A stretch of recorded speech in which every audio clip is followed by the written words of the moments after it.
about 4 to 6 pages. It's not a very important report. It is concentrated on the most important recommendations. It is published both in English and French. We have other publications, for instance, the publication we will publish with Centros de Galileo and the UNEP. Well, we also organize conferences, scientific conferences with, as I told you, papers which are afterwards available. They are peer-reviewed papers. I mean that you can be confident in the content of these papers. They are not commercial papers, but scientific papers presented both by industries and universities. We have the most important ones are the Gustav Lorentz conferences on natural refrigerants. The latest one was in China. The next one will be in the United Kingdom. We have the next one in 2015 in the Southeast Europe. We have a congress next year in Japan. And we have also in Korea the next IR conference on thermophysical properties of refrigerants. So my conclusions are the following ones. With or without international decisions in 2015, which is the key date for climate, there will be a phase down of high GWP HFCs in most countries starting now, and thus replacing HCFCs by these refrigerants is not a long-term solution. Secondly, air conditioning represents one of the most important uses of refrigerator equipment, both in terms of fluorinated gases use and in terms of electricity consumption. Moreover, it is rapidly increasing, and we cannot avoid changes in this sector.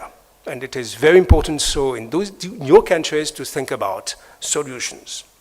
There is no simple solution, no easy drop-in solution, such as the replacement of CFCs by HCFCs, HCFCs by HFCs, and thus investments are needed. Safety issues are important. Regulations may be adapted. Participating in international standards definition, and I was very pleased to hear the previous session, and applying them is also necessary. Developing countries, including warm climate countries, are not enough participating in the standard bodies currently, but I'm pleased that it is changing here.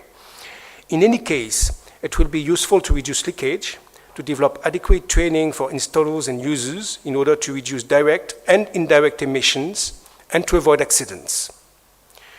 Many technical developments are underway, mostly in developed countries with moderate climate conditions.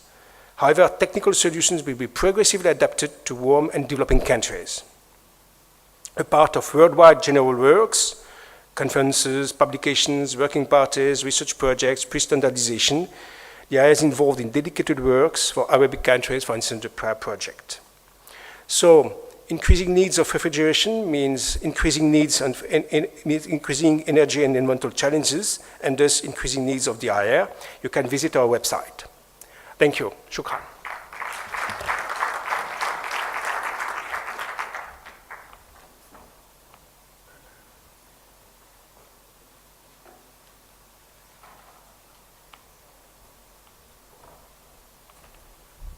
Thank you very much, Mr. Colombe, for this insight of IIR's work. The next speaker is Dr. Karim Amrane. I hope I'm pronouncing it correctly, from the AHRI. And Dr. Amrane is going to introduce the Alternative Refrigerants Evaluation Program. Dr. Amrane is the Senior Vice President of Regulatory and International Policy at AHRI, and he manages this research program for international policy. He has over 25 years of experience in the air conditioning and refrigeration industry, and is a member of, I think, all the name and highly reputed associations in the US. Thank you very much. The floor is yours.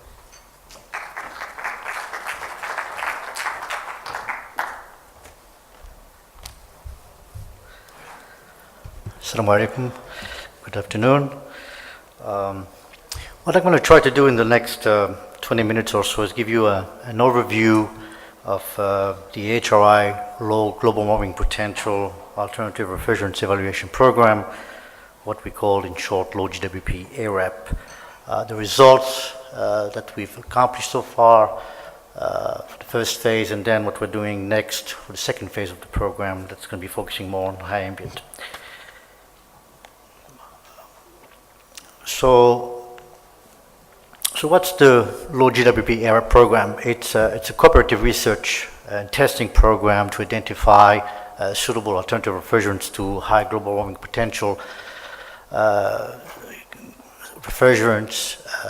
And it's a program that was really asked by the manufacturers. They came to HRI and asked us to start the research, and in particular to, of course, assess the needs, but also to accelerate the response of the industry to environmental challenges, and most importantly, to avoid duplicative work. By the time they came to us in 2011, many of those manufacturers were already testing refrigerants, and some of them were testing the same refrigerant. So they came to us and they said, well, instead of doing the same work together, let's put our resources and try to test as many refrigerants as we can. Now, this kind of program is not new to HRI or ARI. We used to be many years ago. We had a similar program in the 1990s that looked at the alternative refrigerants to R22 and R502. It was called the ARA program at the time. So we had that, experience running programs like this, and it was natural to do it for the low GWP refrigerants. However, one thing that the program will not do is prioritize refrigerants. That's not what we intend to do. What we will do, though, is to test and present the objective results in a consistent manner. So the program started in March of 2011. The phase 1 testing has been completed at the end of last year. The result of that phase 1 is available on our website, and I'm going to show you a link later where you could go. It's free. You can download all the reports, and there are about 40 reports to download if you are interested. We started phase 2 at the beginning of the year, and the phase 2 will cover additional refrigerants. There are new refrigerants that we'll be testing, but also we included in the program mandatory testing at high ambient conditions. In the first phase, and I will show some results later on, we had some testing at high ambient, but it was optional, and we had few tests done at those conditions. But now we have implemented the high ambient conditions as part of the program. So now every test is done at high ambient as well. So 38 refrigerants were evaluated in phase 1. As I said, the phase 1 is complete now. Reports are available. We had a conference in New York City at the beginning of the year where we presented the results of the first phase, 19 technical presentations from 16 companies. We had more than 150 people who attended that conference. It was an all-day conference, and it was very informative. So the refrigerants that we tested in the first phase, there are several tables like this. I'm going to go very quickly over them. But basically, you have the baseline refrigerant on the left column, in this case R22, and then you have the refrigerant that's being proposed, and then you have the composition of the refrigerant, the mass composition, the classification. The classification is an ASHRAE classification. It's a safety classification. You have the A1, in this case, the new classification A2L, and you will see that classification A2L, which is the mildly flammable classification, in many of those tables that I'm going to show in a few minutes. But we also tested as part of the program hydrocarbon as well, like R290 and so on. So for 134A, you have more alternatives that were tested. And for 404A, the same. And for 410A as well, one interesting observation for 410A is that all the alternative refrigerants that we tested as part of the program are of the A2L classification, so they're all mildly flammable.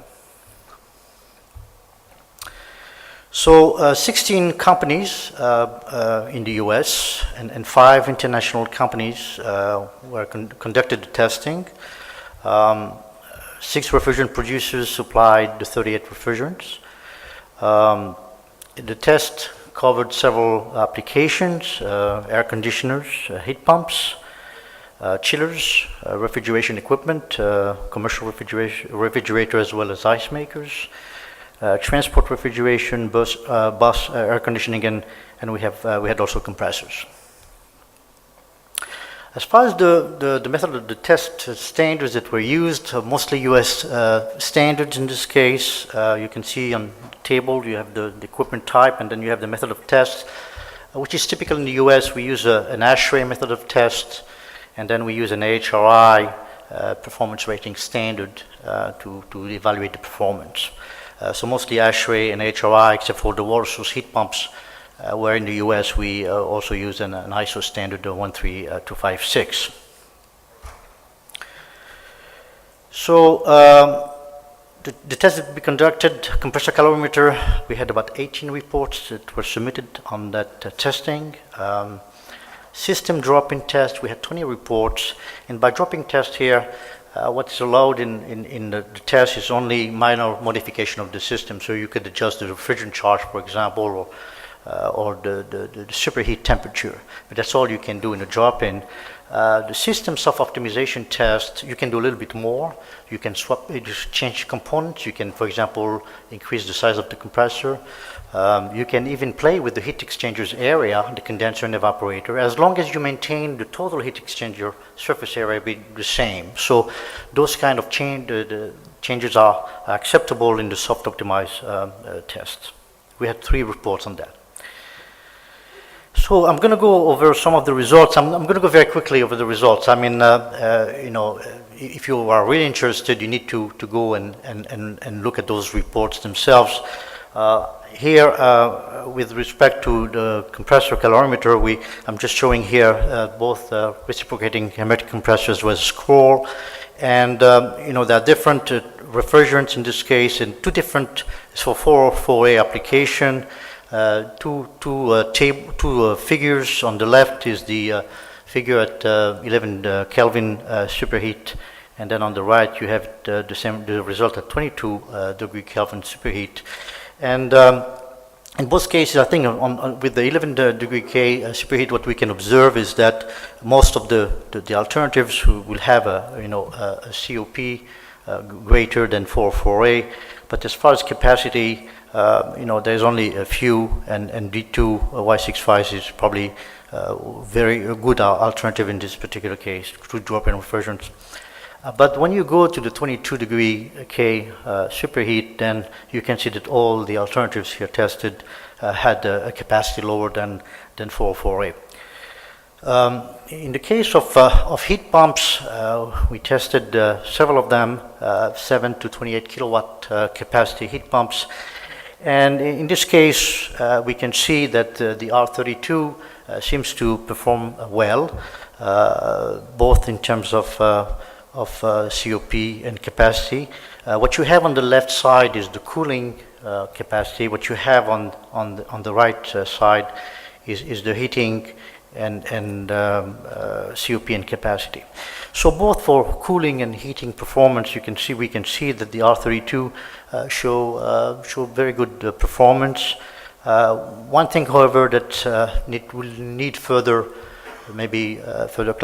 investigation is the fact that we are seeing different results for R32, and we believe that the inconsistencies in those results are due to the fact that we tested different type of heat pumps. They're not the same equipment by different manufacturers, different laboratories, and we believe that the error might be in the testing itself.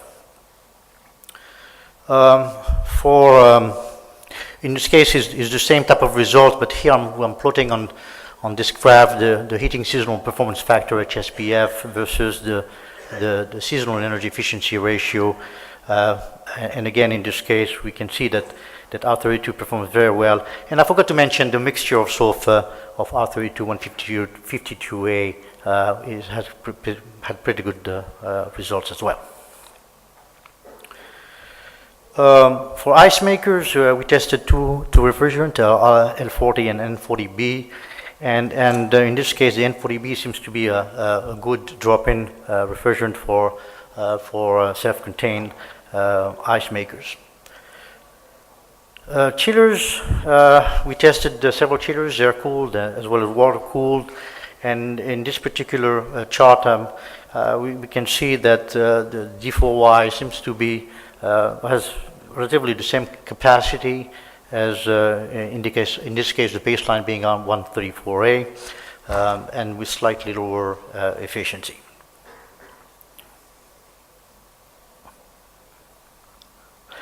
So the high ambient, we tested,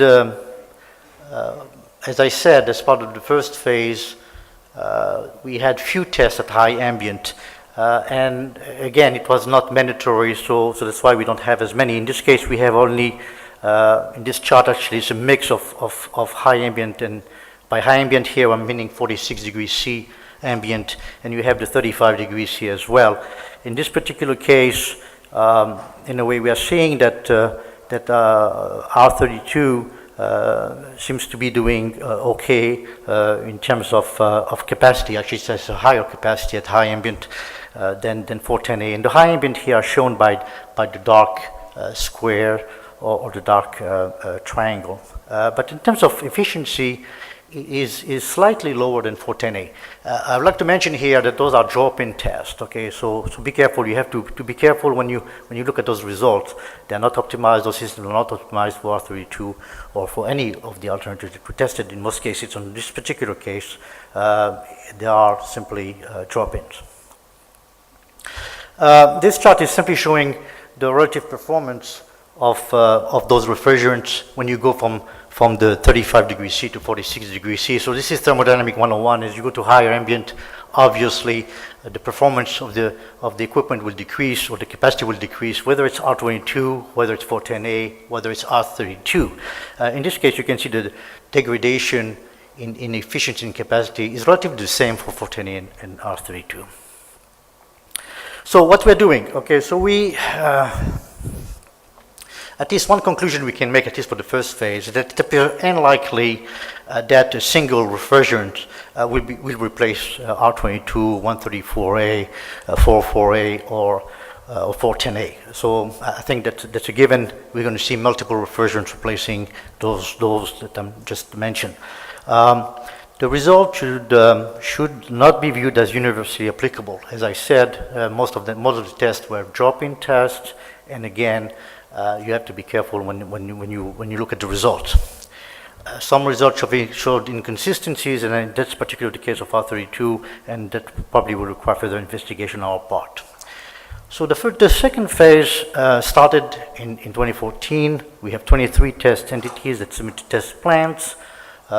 We can do the same thing: compressor, calorimeter, drop-in, self-optimization, and of course high ambient. We have nine test plans were submitted for high ambient conditions. Equipment covered will be compressors, air conditioner product, including rooftop units. We did not test rooftop units in the first phase. We will be testing rooftop units, and then of course refrigeration product as well. Those are the new refrigerants that we'll be testing. So there's no composition given yet. It's something that we will provide at the end of the second phase. But in red, those are the refrigerants that will be tested in the second phase. In black, they are available for testing, but so far no companies has showed an interest in testing those refrigerants yet. Some samples that were available in phase 1 will also be available for phase 2 for testing. Okay. As far as the high ambient testing in the Middle East region, we have two. We have one company, Zamil Air Conditioners,